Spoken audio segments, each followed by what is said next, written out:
Hola, bienvenidos al ciclo de conferencia Hablemos del Río y al proyecto Ríos, Territorios Posibles de la Subgerencia de Cultura del Banco de la República. Hemos estado conversando de ríos con muchos investigadores, pensadores, artistas, y este que tenemos aquí hoy es un investigador y yo diría que también es un artista maravilloso.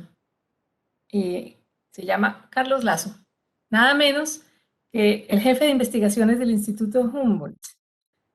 Carlos es biólogo, está basado en Bogotá. Ahora nos va a contar por qué Carlos es español, venezolano, colombiano, tiene una mezcla muy interesante. Eh, él, de las conversaciones que hemos sostenido en el pasado, me encanta porque he notado que tenemos muchas cosas en común. Los dos tenemos alma de naturalista. Bueno, él también es zoólogo y ecólogo. Eh, a los dos nos encantan los ríos, a los dos nos encanta la naturaleza.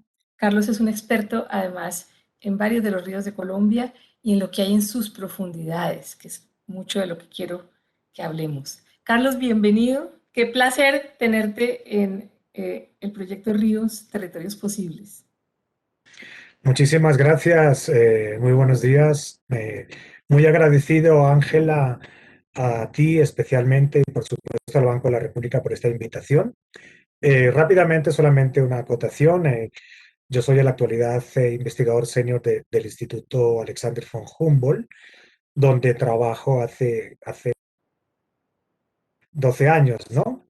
Y precisamente, pues, gracias a tu introducción, te menciono que en 2009, 2010, llegué al país gracias a la solicitud de Eugenia Ponce de León. Ella era en aquel momento la directora del Instituto Humboldt. Llegué un poco con el ánimo de trabajar en esa reestructuración del instituto después de un periodo un poco complejo. Liderar el programa de conservación de la biodiversidad y empezar a formular algunos trabajos en conjunto, proyectos colaborativos a futuro desde el instituto hacia el sector privado, que hoy en día pues han sido los ejemplos y somos los que mantenemos hoy en día con esta estructura mixta que tenemos. Muy feliz de tener esta oportunidad, como te dije, y nada, estoy dispuesto pues para que los oyentes conozcan un poco de nuestras aventuras, de nuestras historias, de nuestros deseos y de toda nuestra experiencia en Colombia.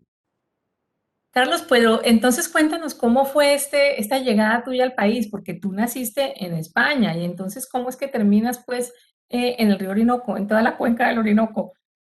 Llévanos hacia atrás un poquito en tu carrera. Bueno, muchísimas gracias, Ángela. Sí, es muy curioso, no es coincidental. Yo soy de origen español, yo nací en 1963 en Madrid, España, aunque toda mi familia es del sur, son andaluces. Apenas con 14 años, te estoy hablando de finales de la década de los 70 del siglo pasado, un periodo muy convulso en España a nivel político, económico, etcétera. Mi padre tuvo que emigrar con un conjunto muy grande de ingenieros de Japón, de Chile, de Colombia, de Estados Unidos, a Venezuela a trabajar en los módulos inundables de Mantecal, que viene siendo algo parecido a los sistemas de control de inundaciones que tenemos hoy en día en Huisirare, en Paz de Ariporo, bueno, en algunos sistemas de Casanare en Colombia, y fue a trabajar en los sistemas de controlar las inundaciones del desborde de los grandes ríos llaneros.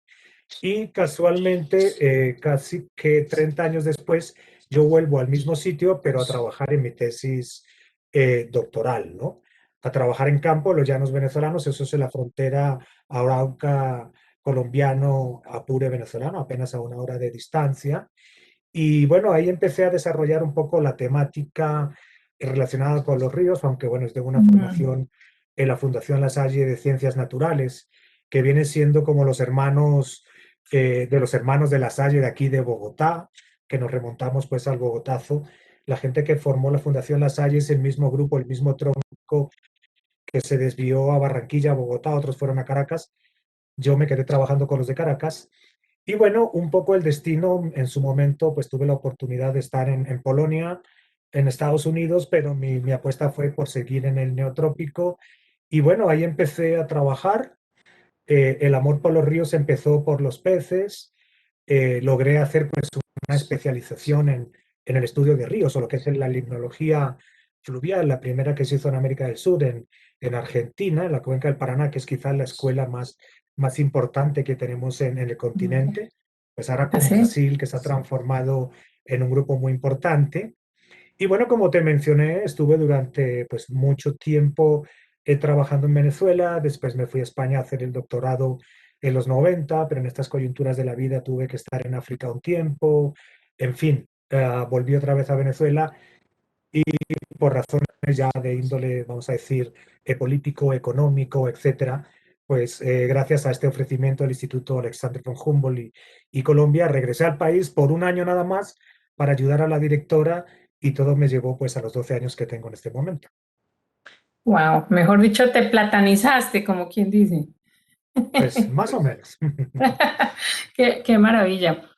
Pero claro, dentro de todo esto, este amor tuyo por la naturaleza, eh, pues los ríos, como bien destacas, son cosa importante y dentro de los ríos, los peces y algo en lo que uno no piensa mucho cuando piensa en un río, uno piensa en la profundidad de un océano, pero en la profundidad de un río, no tanto, ¿no es verdad? Y tú, sin embargo, te has atraído, entre otras cosas, por los ecosistemas de las profundidades de los ríos. Cuéntanos un poquito qué, qué haya uno allí. Mm, Fíjate, yo empecé trabajando con peces, lo que es estrictamente acuático, lo más representativo del medio natural. Pero además de los peces existen otra cantidad de elementos de organismos bióticos, abióticos, incluido por supuesto el ser humano. Nunca lo he dejado de lado, la interrelación que hay con él desde periodos, bueno, desde el finales del Pleistoceno que apareció el poblador americano aquí en el continente y su dependencia con estos ecosistemas. Ah, estos temas o este sector de investigación es bastante complejo. Si bien podemos hablar más adelante de los principales ríos de América del Sur, Paraná, Orinoco, Amazonas, que tienen una planicie inundable, siempre se ha visto el río como una entidad estática, en el sentido de que es poco profundo, pero un poco en las ansias de conocer o en el interés de averiguar qué pasa en las profundidades de estos grandes ríos desde hace, bueno, empecé en el doctorado, hice algo en los 90 en Venezuela, pero aquí en Colombia tenemos ya 2 años trabajando en el Orinoco. Es muy importante que la gente sepa que el río Orinoco puede alcanzar 60 metros de profundidad en la estación seca, ¡Wow! ¿no? ¿En serio? Y eso si lo piensa, sí, sí, sí, y eso es en el momento ¡Wow! más bajo, en el estiaje. Entonces, claro, son zonas totalmente afóticas donde no llega la luz, donde las condiciones son particulares y donde hay una biota especializada. Y es lo que hemos venido trabajando en los últimos 2 años sobre el estudio de los peces eléctricos, las rayas, mediante un diseño de un sistema de muestreo que nos permite acceder a las profundidades. Un poco buscando también en cierta medida no solamente conocer, sino que haya una especie de exclusión competitiva con la gente que trabaja en otros temas. Me gusta indagar estos ecosistemas desconocidos. Por eso que tú sabes, Ángela, también que me gustan mucho los humedales subterráneos, las cavernas, todo este tipo de ambientes o hábitats crípticos que llegan a convivir o a existir estos organismos extremófilos con unas condiciones muy particulares, ¿no? De Mm. ahí, pues esto es una condición muy particular del Orinoco y del Amazonas, que puede ocurrir, por supuesto, también en un lago altoandino a 100 metros de profundidad, ¿no? Ujú, ujú. No, me fascina todo eso que me estás diciendo y lo quiero desmenuzar, pero me encantaría que me llevaras y nos llevaras un poco de la mano húndenos en las profundidades de ese Orinoco. ¿Con qué nos vamos a encontrar? Descríbenos animales fascinantes, peces, qué comportamientos has visto, la cuestión fisiológica, ¿cómo es todo eso? Sí, bueno, mira, en la década de los 70, 80, 90 del siglo pasado, los investigadores de Norteamérica y algunos investigadores venezolanos empezaron a hacer los primeros trabajos de índole muy cualitativo, muy descriptivo para tratar de conocer qué estaba ocurriendo. Ujú, Después se empezó a hacer ese mismo trabajo en Brasil, pero no hay mayor información al respecto. Y por supuesto, en la sección en la cual estamos trabajando desde hace 2 años, que es toda esta longitud, esta transecta desde Puerto Carreño en el Bichada colombiano hasta Puerto Ayacucho en el departamento, en el estado de Amazonas en Venezuela, el río Orinoco empieza a conformar una pequeña planicie de inundación, no tan marcada todavía en este sector porque está de alguna manera controlada estructuralmente por el escudo de Guayana, o ujú, del Guayana, que es esta formación cratónica muy antigua, pero al conformar estas profundidades tan grandes, ahí se ha dado lugar a la existencia de una biota especializada que no solamente son peces, sino también encontramos otros organismos como esponjas, como crustáceos, como pequeños moluscos, bien, y entre los peces de estas grandes profundidades hay que destacar, porque la gente conoce a los bagres, conoce a los rayas, conoce a las ujú, escualinatas, pero hay un grupo de peces muy extraños que se llaman peces cuchillo o peces eléctricos, en los cuales no pareciera que el sistema visual fuera funcional o trabajara de manera similar a lo que puede ocurrir en un río pequeño, sino al no haber luz, haber ciertas condiciones muy particulares durante toda la vida, pues los peces han desarrollado unos mecanismos de comunicación vía generación de campos eléctricos. Es ujú, decir, todos estos peces eléctricos que son familias del temblón o del temblador Electrophorus, la anguila ujú, eléctrica americana, son del mismo orden, pero claro, en vez de generar 1000 voltios, ellos generan pues un voltaje muy pequeño, pero les permite capturar presas, delimitar áreas de territorialidad, incluso identificar o reconocer géneros, especies, interactúan porque no hay luz a través de la generación de campos eléctricos, de la misma forma que un tiburón de las profundidades genera o trata de buscar sus presas con todos estos sistemas sensoriales que tienen en, en, en su cabeza, ¿no? En su mentón, ¿no?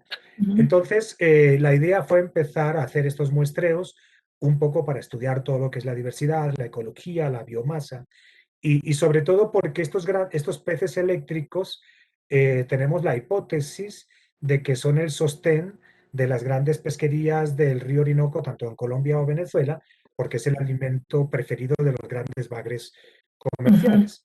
Y la ujú. única forma es que estos grandes bagres comerciales puedan acceder a estas grandes profundidades. Se alimentan y vuelven a subir a unas profundidades menores.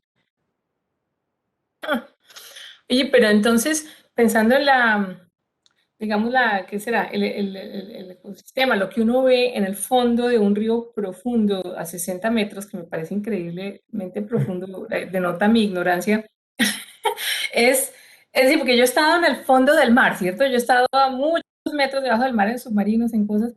Yo imagino que es parecido, solo que esa agua dulce, pero di tú, la presión, la cantidad de oxígeno, ese tipo de cosas es diferentísimo en el fondo de un río que en el fondo del mar. Pues eso es lo que se supone y que no se ha estudiado. Ah, Ahora lo que tenemos son estas pequeñas eh, muestras que se han recogido con red de arrastre, pero obviamente hay que hacer esos muestreos físico-químicos e hidroquímicos a esas profundidades. Obviamente es con una adaptación, como bien lo has dicho, de las experiencias en aguas profundas del mar. Obviamente, pues si sí. uno puede sumergirse con equipos especiales en el mar que tiene unas condiciones relativamente más estáticas, en el Orinoco pues simplemente te arrastra, ¿no?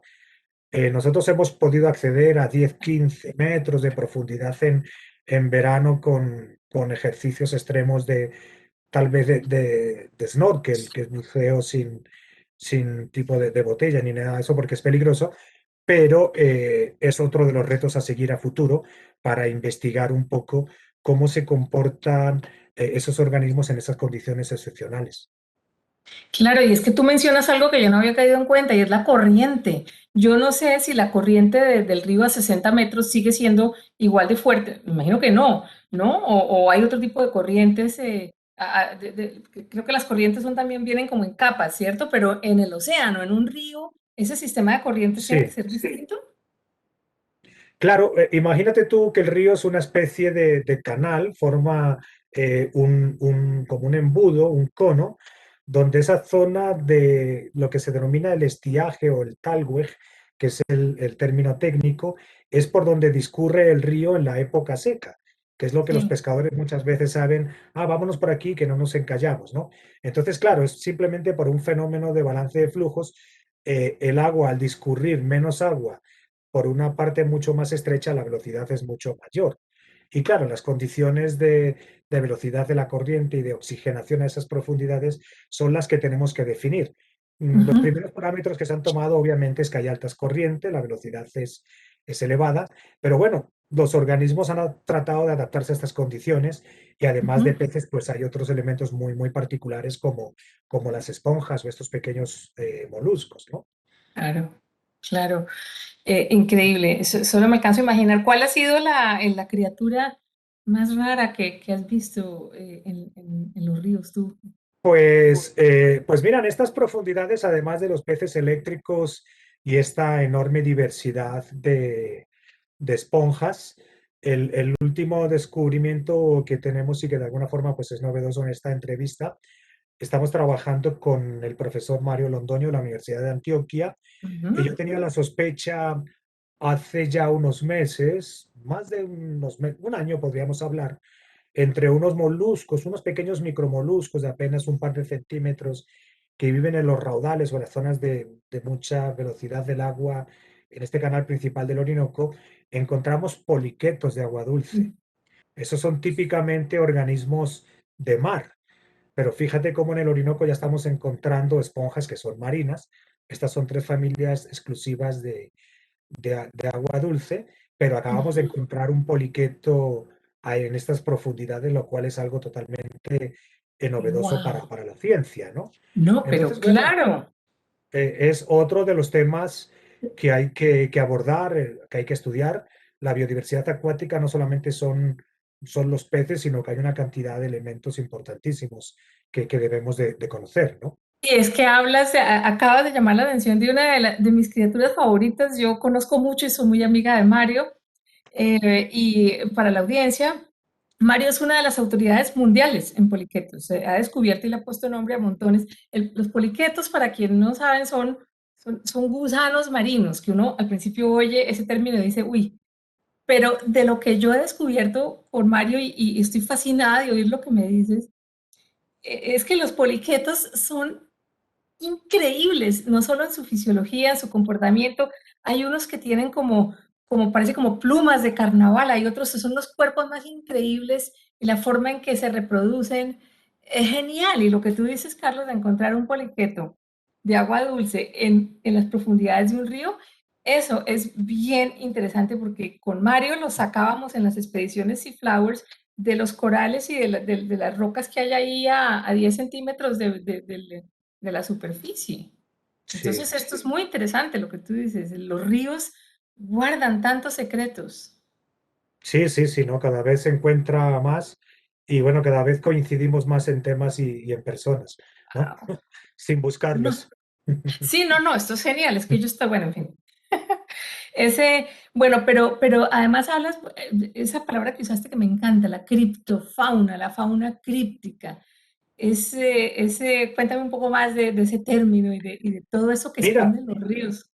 pues normalmente todas las metodologías de muestreo en ríos continentales o en algunos pequeños ríos insulares son los tradicionales sistemas de colecta pues, que hemos aprendido de países de Estados Unidos o de Europa, que tienen escuelas muy maduras en la temática, pero cuando trabajamos en sistemas muy complejos, como son los ríos, los grandes ríos, esa misma heterogeneidad ambiental define que haya una serie de microhábitats muy particulares de muy difícil acceso. Tú lo sabes muy bien porque puede ocurrir en el mar, en grandes profundidades de las fosas oceánicas, en las zonas afóticas, en las zonas donde hay pues, volcanes, etcétera. Pues en los ríos pasa algo similar y apenas estamos dando los primeros arañazos, las primeras aproximaciones. Y bueno, al igual que encontramos esponjas, al igual que encontramos moluscos, al igual que de repente encontramos un poliqueto, pues no sabemos qué se puede encontrar el día de mañana. Y eso aplica igualmente a las lagunas altoandinas, a 3.000, 4.000, 5.000 metros de altura, pero al mismo tiempo a 20, 30, 40 metros de profundidad, donde de manera innegable pues las metodologías de trabajo son muy parecidas a las que tú conoces en los océanos y también otros sistemas extremos, aunque no son tan extremos Ujú, como son los humedales subterráneos o los ríos cavernícolas, porque ujú, hay ríos cavernícolas. Precisamente acabo de llegar hace un par de semanas de la Sierra Nevada de Santa Marta, donde bien. encontramos unos peces ciegos, donde encontramos isópodos acuáticos como en el mar, pero dentro de cuevas y de agua dulce. No, no, Bien, genial, para allá voy. sí, Cuéntanos, sí, cuéntanos qué sí. es un isópodo, porque además, bueno, no he tenido el privilegio de estar en cuevas en Colombia, aunque eso lo voy a remediar contigo. He estado en las cuevas de Camuy, en Puerto Rico, y me he dejado caer desde la cueva y uno aterriza en el agua y eso es un río subterráneo, como bien dices, y te saca para afuera.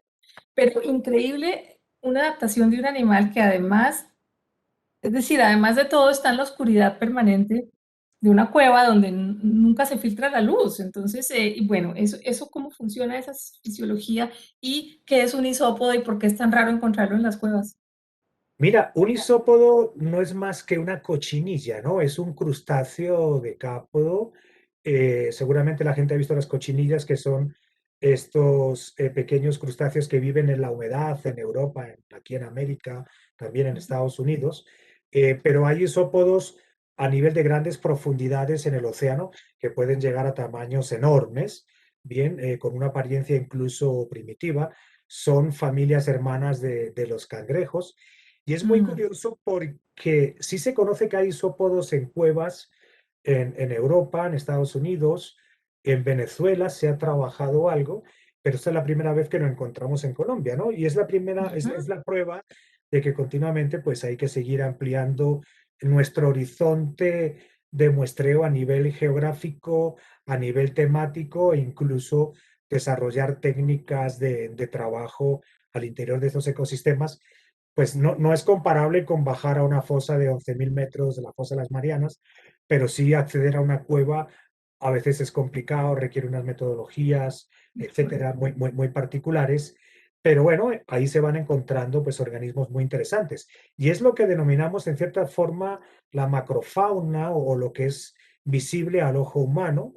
Ahora Ujú, estamos trabajando también con otros colegas de la Universidad de Antioquia, el profesor Néstor Aguirre, con lo que denominamos la estigobiota microscópica, derivante o bentónica, que son todos estos organismos microscópicos, unicelulares, incluso que se ven solamente a microscopios especializados con unos grandes aumentos y que nos muestra un poco la imagen de cómo es la vida afuera y dentro de la Tierra. Piensen que hay ujú, más agua a veces debajo de la Tierra que por encima de la Tierra, ¿no? correcto. Entonces, hay grandes humedales subterráneos y las cuevas lo que hacen es que simplemente rompen ese queso gruyere y nos permiten Ujú, acceder parcialmente a estos elementos tan desconocidos.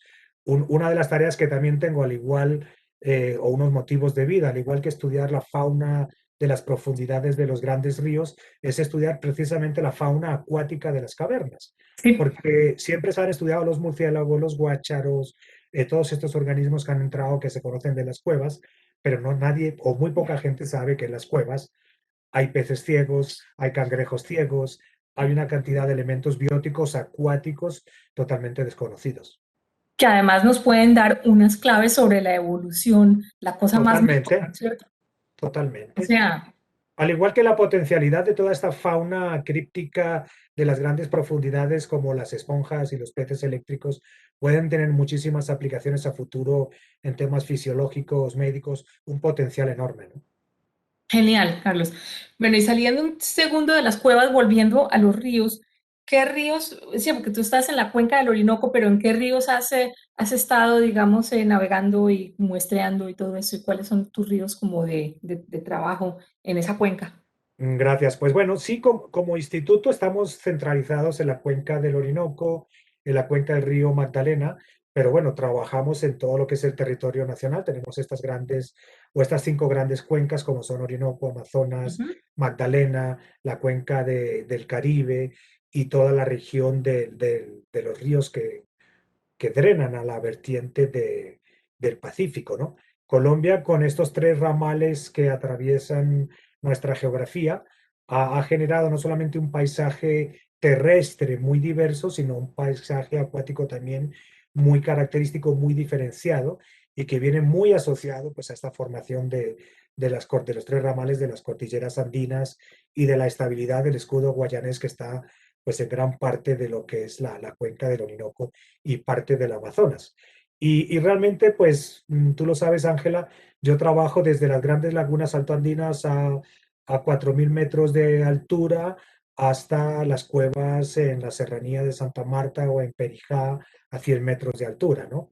Y eso va mucho con la visión de lo que es una cuenca hidrográfica que el Banco de la República, pues precisamente, y no es una propaganda, lo ha venido trabajando muy bien estos 2 últimos Mm. años y llevándolo al público de manera muy, muy efectiva para que tengamos esta visión paisajística de tierra, de agua, de una manera integrada y no por separado Ujú. como hemos hecho hasta ahora. De toda esa frontera con Brasil y con Venezuela, eh, eso está muy desconocido, ¿cierto? Esa parte que tú acabas de mencionar, esa triple frontera. Sí, No hemos logrado, ¿no? Llegar a me refiero a bueno, sí, obviamente las selvas, pero los ríos, los pequeños arroyuelos, debe haber un montón de claro, cosas diferentes en arroyuelos que sí. no. Mira, ya es, como dicen, cansón, aburridor, que vas a una expedición y siempre llegas con registros nuevos para el país, con Wow. especies nuevas para la ciencia, ya es algo conocido. Quizás la cuenca que está mejor estudiada en el país desde el punto de vista de los peces es la cuenca del Magdalena-Cauca, bien, pero bueno, todo lo que es la Amazonía, a pesar de que está compartida con 3, 4 países, y la Orinoquía son quizás las zonas menos conocidas. Pero lo mismo pasa con el Pacífico, lo mismo pasa con las lagunas altoandinas, es decir, hay muchísimo por hacer, afortunadamente, muchísimo por Ujú, trabajar. Los peces, por su importancia económica, quizás son los más estudiados. Es muy importante que la gente sepa que Colombia es el segundo país con mayor riqueza de peces del mundo después de Brasil. Tenemos más de ujú, 1.600 especies de peces de agua dulce, pero cuando se hace esa relación a nivel de especies área, ya mm. todo el mundo lo sabe, es que Colombia tiene la mayor riqueza de peces a nivel mundial porque tenemos una heterogeneidad ambiental enorme, ¿no? Sí, Entonces, al igual que somos potencias en biodiversidad, en ranas, en aves, en mamíferos, en plantas vasculares, lo somos en peces. Y bueno, sí. ¿y qué contarte de los otros organismos que ni siquiera conocemos? Los enfoques hacia los estudios de estos microorganismos siempre han sido los clásicos de los macroinvertebrados acuáticos vistos desde la Ujú, escuela norteamericana o europea, pero muy poca gente sabe que hay esponjas, que hay grandes crustáceos sí. de profundidad. Colombia también es el segundo país a nivel mundial con la mayor riqueza de cangrejos de agua dulce, Ah, mira. incluso con el porcentaje más alto de endemismo, es decir, de Ujú. especies únicas. Eso ya lo ha demostrado la profesora Marta Campos de la Universidad Nacional, con quien también venimos trabajando y es un baluarte importantísimo en el conocimiento de nuestros recursos acuáticos. Uno de los aspectos fundamentales del instituto es precisamente es trabajar en red, ¿no? Es trabajar con todos Ujú. los grupos de trabajo, universidades, academias, ONGs, tanto de Colombia como del exterior, ¿no? No, eso es genial. Y es que cuando uno mira un mapa de Colombia, hay mapas donde solo ves los ríos, es una cosa escandalosa, ¿no? Eso es puro río, eso es puras venas azules y rayolitos chiquiticos. Tenemos casi que más ríos que quién sabe qué otra cosa, ¿no? Eso es una cosa invaluable. Bueno, pero tú además de explorar, tú también pues has producido, escribes, estás en la actividad de publicar libros. ¿Qué has hecho y qué estás haciendo? Bueno, gracias, Ángela. Mira, yo soy muy partícipe, no del hecho de publicar por publicar, ya pues Ujú, a esta edad uno está de salida prácticamente, las ansias del científico tradicional no van conmigo. ujú, Yo sé que a veces es importante publicar en otro idioma, lo hago a veces, es importante publicar en revistas de primer nivel o de primer puntaje a nivel internacional. Sí, también es Sí. importante, pero creo que lo interesante de todo esto es poder llegar a toda la gente que no tiene acceso a una segunda lengua, que no puede acceder a comprar unas revistas especializadas, que no tiene internet, en fin. Por eso que en el 2010 creamos en el instituto una serie editorial que se llama Recursos Hidrobiológicos y Pesqueros Continentales de Colombia, que precisamente este año cumplimos 20 números. Son libros Ok. científicos, pero que tienen un elemento de divulgación interesante. No Ujú. solamente son de Colombia, son también de países vecinos, donde incorporamos a gente joven, gente recién graduada y sobre todo gente que vive en el lugar, indígenas, pescadores, gente que se entrena con nosotros y tratamos de dar a conocer estos aspectos. Y bueno, por supuesto está la serie de fauna silvestre no tropical del instituto, que tiene ya cinco años donde publicamos Ujú. todos estos resultados y lo que hacemos es distribución totalmente libre y gratuita.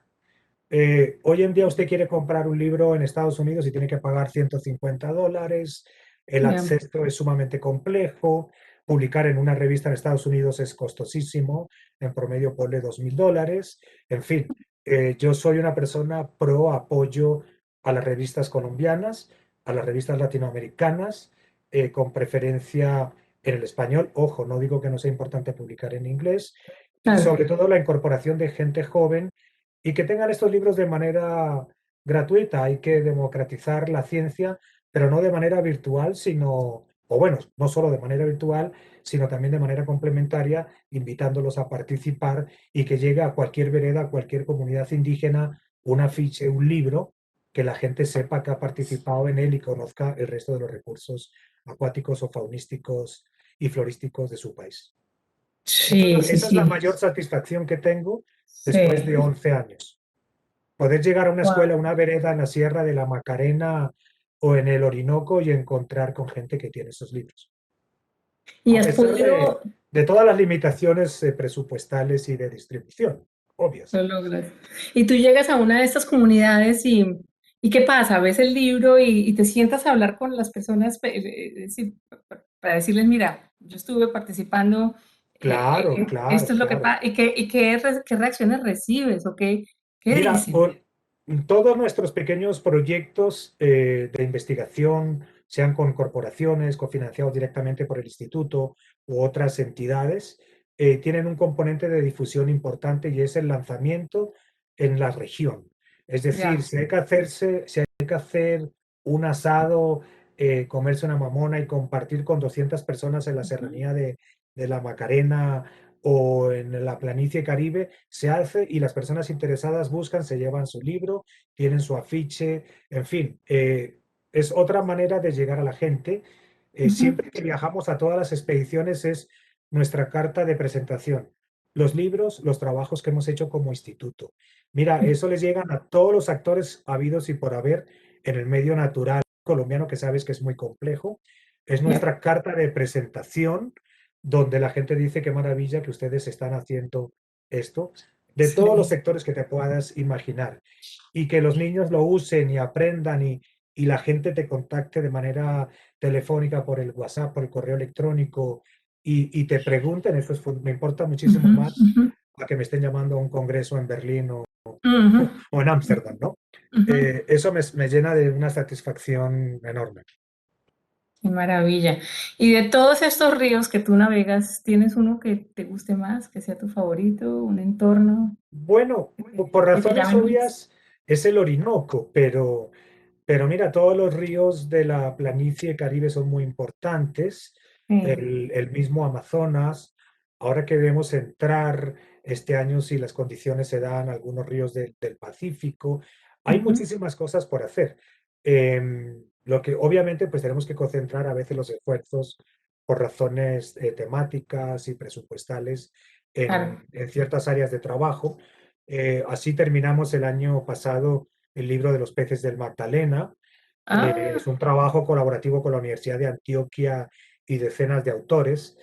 Como te mencioné, pues todos estos trabajos que de alguna forma me toca liderarlos, modestia aparte, son construidas con la ayuda invalorable de investigadores del instituto como Mónica Morales o personas que me han acompañado en otras organizaciones universitarias. Y en esa labor continuamos, ¿no? Tratando de potenciar toda la temática con esta visión amplia de los recursos hidrobiológicos o de la biodiversidad acuática y de su interrelación con el medio terrestre. Ahora que mencionas el trabajo en el Humboldt, ¿por qué no nos cuentas un poquito más del Instituto Humboldt, cierto, un poquito como de su historia, pero también de tu trabajo en él, un poquitico más, más concretamente, que me parece muy interesante, Sí, y cuál es la finalidad del Humboldt? Sí. bueno, mira, el Humboldt forma parte del Sistema Nacional Ambiental. Tiene otros institutos hermanos como el Instituto Sinchi, que trabaja en la región amazónica. Está el IAP, que es el Instituto de Investigaciones Ambientales del Pacífico. También está pues, el Instituto INVEMAR para todos los temas marinos.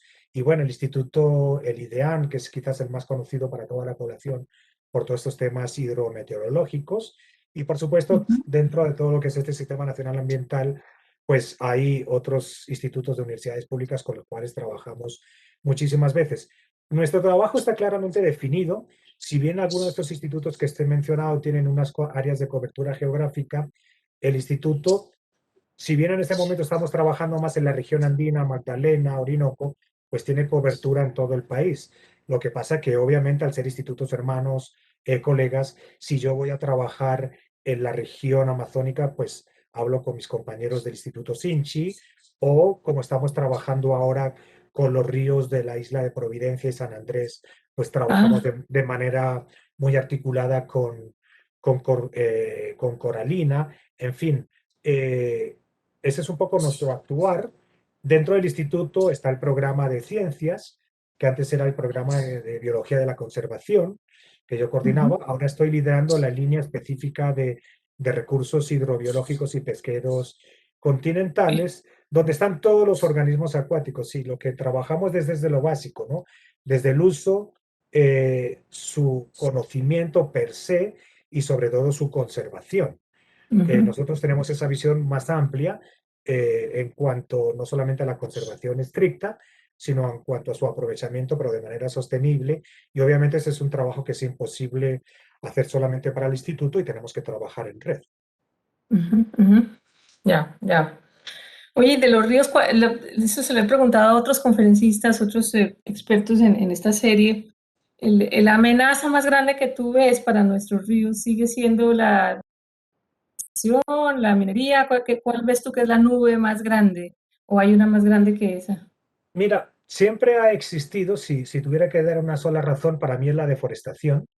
Por Ujú, eso es que mi mensaje es esa visión integral de una cuenca hidrográfica río-tierra, río y planicie e inundación, o así no haya planicie e inundación, todo lo que ocurre alrededor, es decir, toda esta deforestación, toda esta transformación, desecación de humedales, etcétera, tiene consecuencias inmediatas en los ríos. Cuando tú cambias las ujú, condiciones de precipitación, de temperatura, etcétera, es el efecto más inmediato que puede ocurrir en un río. Entonces, la deforestación es la principal razón.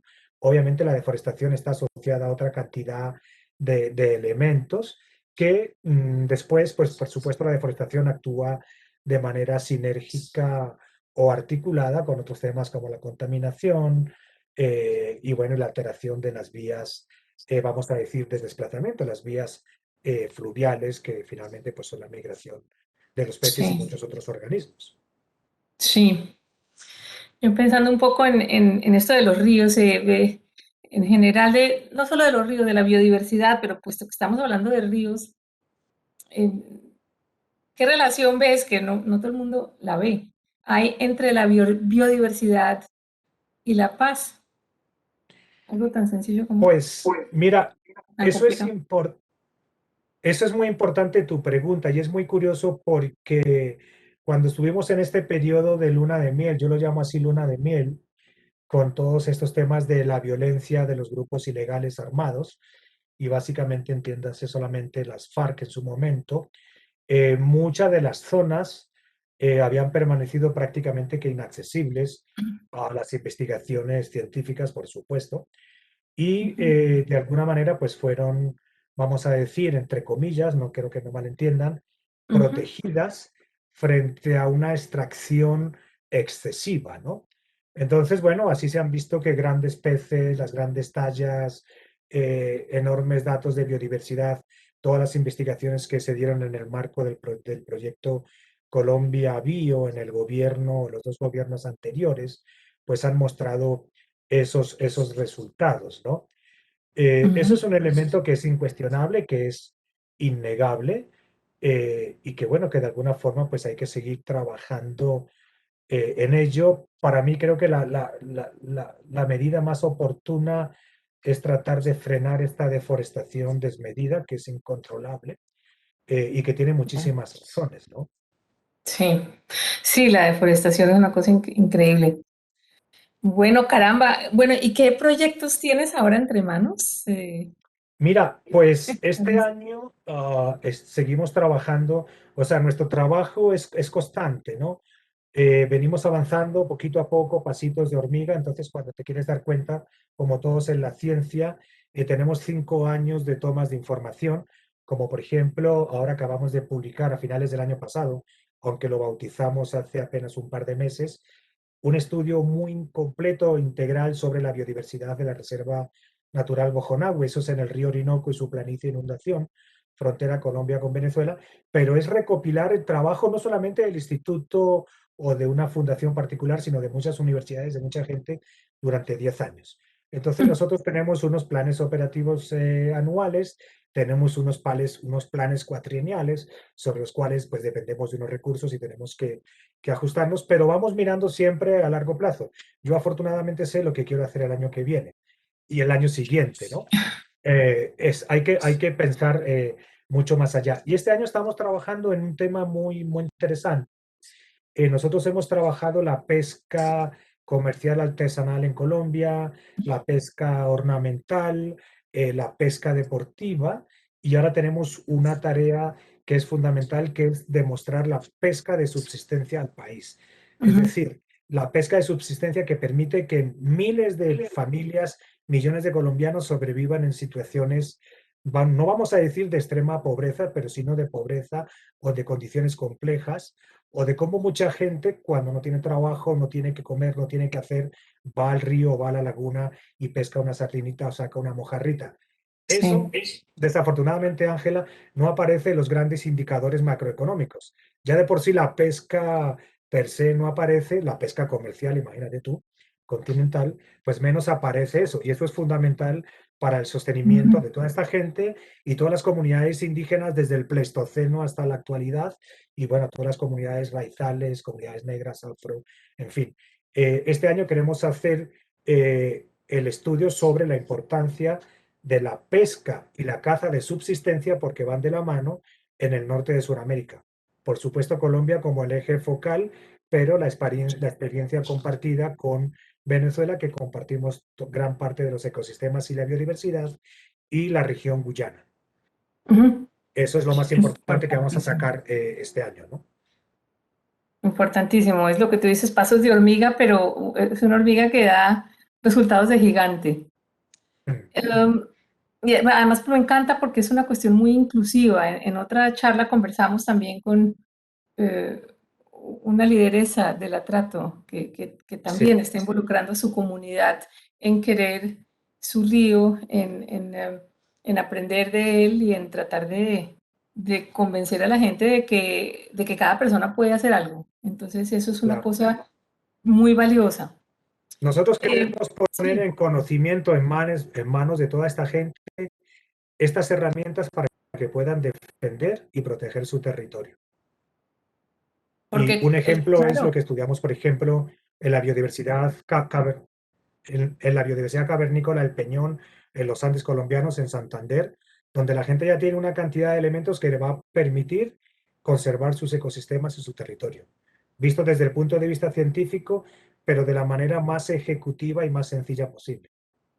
eso es mi lema, ¿no? Conocimiento es poder. Y yo creo Claro, que eso es tal cual. En otras charlas, en el pasado, contigo, pues también aprendí de tu interés. Yo sé que se salió un poco de lo que es el tema de río, pero no necesariamente.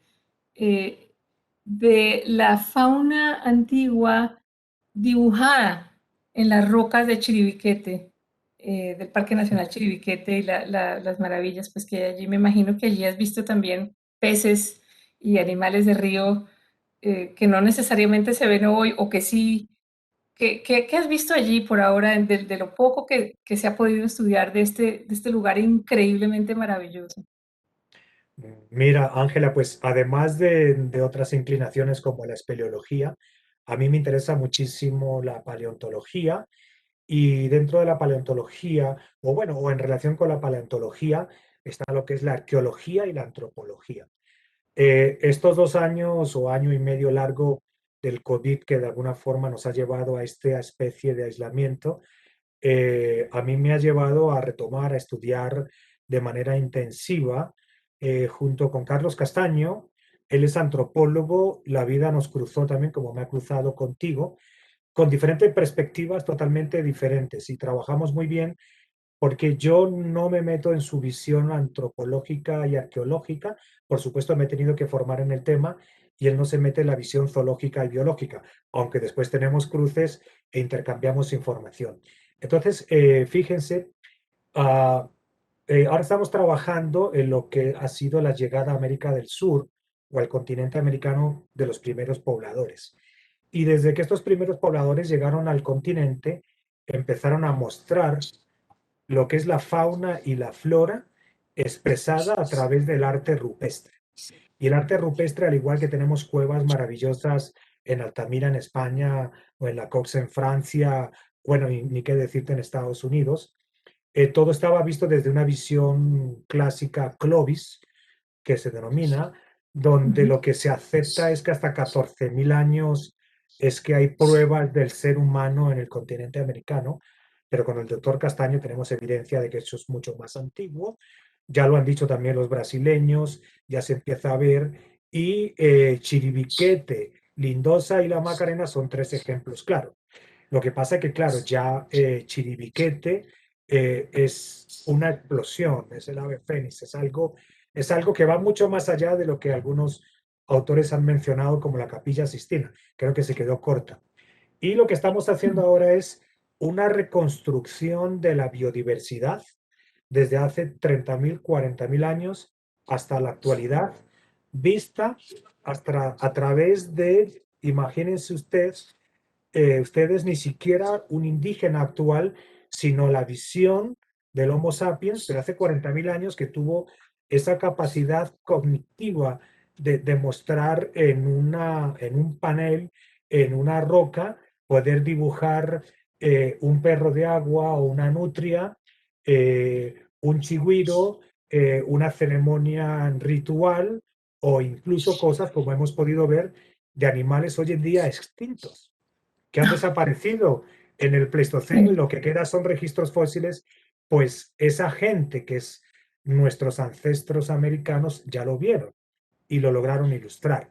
Y eso es lo que estamos viendo ahora en Chiribiquete. Ya tenemos un año y medio avanzado y la diversidad es enorme. Si bien el enfoque es fundamentalmente ritual y ceremonial, pues lo que hemos aprendido de la biodiversidad extinta y actual a través del estudio del arte rupestre es enorme.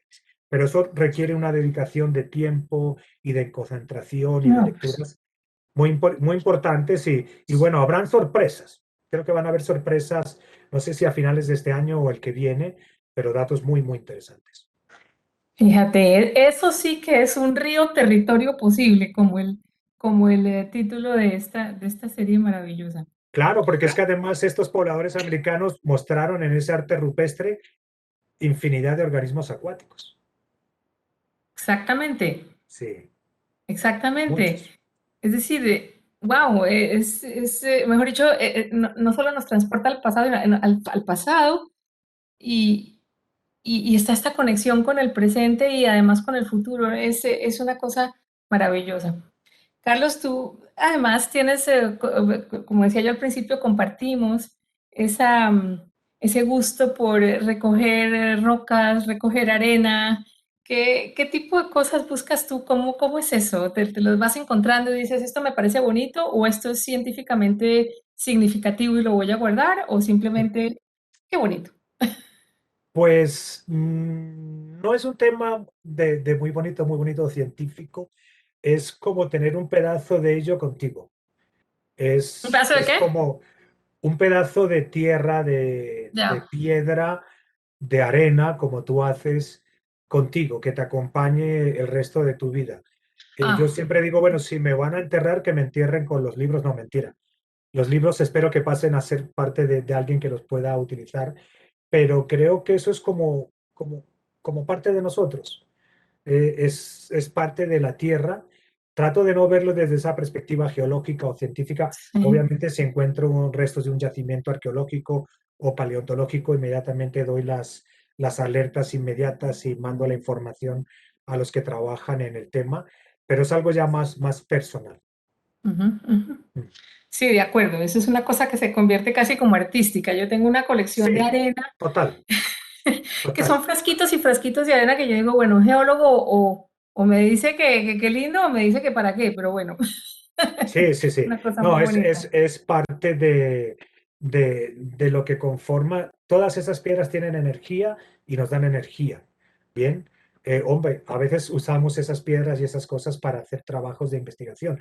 Es Ujú, decir, si yo me traigo unos peces cavernícolas, unos cangrejos cavernícolas y replico el ecosistema de un río subterráneo en la caverna, me ujú, traigo piedras de la caverna, restos de estalactitas o estalagmitas que obviamente han caído al suelo, que ya las claro, ha arrastrado el río, no las estoy claro. afectando, y con eso construyo un ecosistema y trato de evaluar las condiciones y el comportamiento de las especies en función a su medio natural. Incluso hasta me traigo el agua muchas veces, ¿no?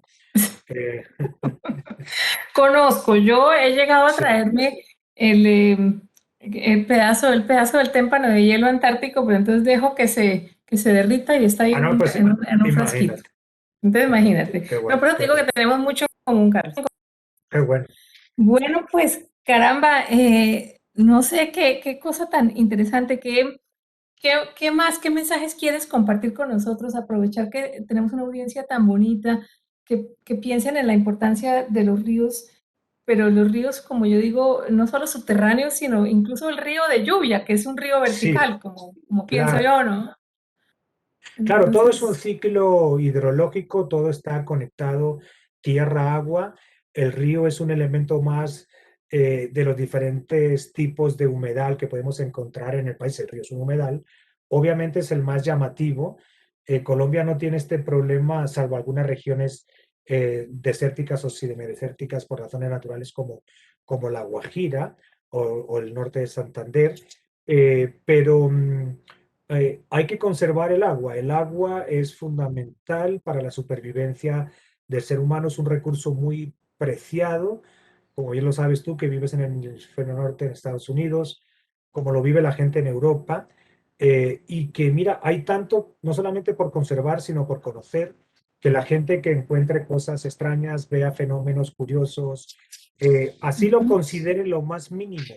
No importa que nos escriban, que nos pregunten. A mí, yo, pues, vivo en continua comunicación con gente a través del teléfono y mira, hemos aprendido cosas juntos muy interesantes. La observación del pescador, del campesino, del indígena, vista desde su visión, desde su aproximación, es fundamental.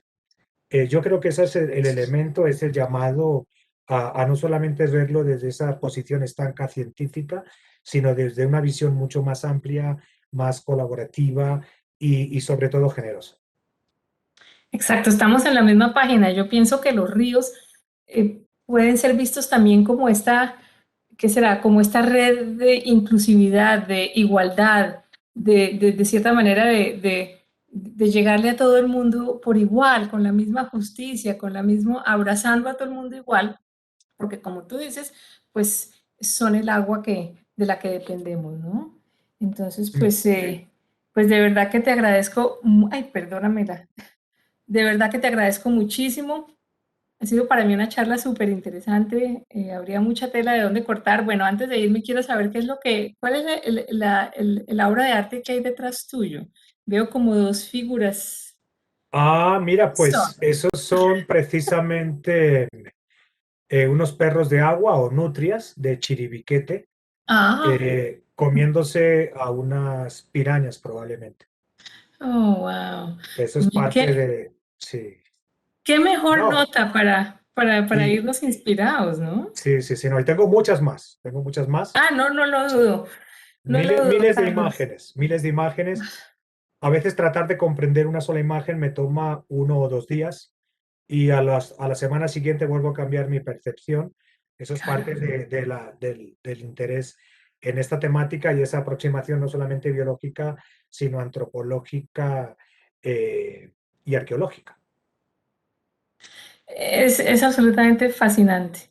Mm. Bueno, y increíble cómo hemos unido con Carlos la ciencia, la arqueología, la historia, la antropología, un poco la igualdad, la inclusividad, todo eso por culpa de los ríos. Sí.